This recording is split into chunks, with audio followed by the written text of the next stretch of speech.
Lori Batsey. I'm Ed Fraunheim. And I'm Dan McMurr. With Larry Costello, we're the authors of Good Company.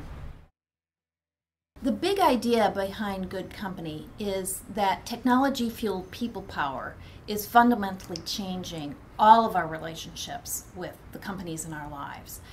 Companies that understand this and respond appropriately by becoming good employers, good sellers, and good stewards so that their communities and the environment make more money than their peers and competition.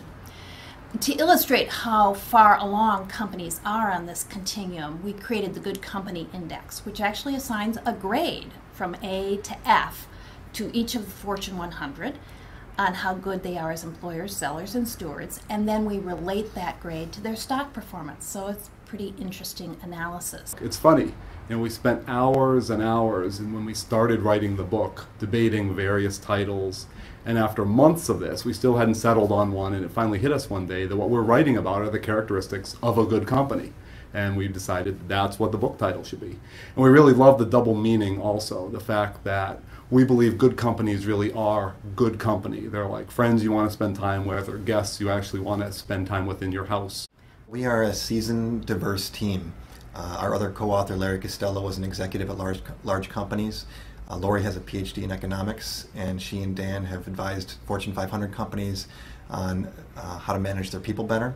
They've also published groundbreaking research on the human factors behind business results, including stock performance. And I'm a veteran business journalist. I've written about a range of social, economic, and political issues.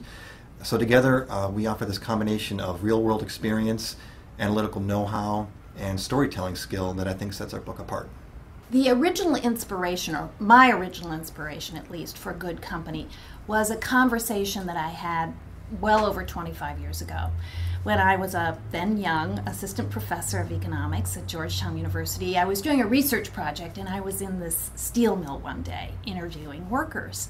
And it was a pretty dreadful place. It was hot, dirty, and really a hostile work environment.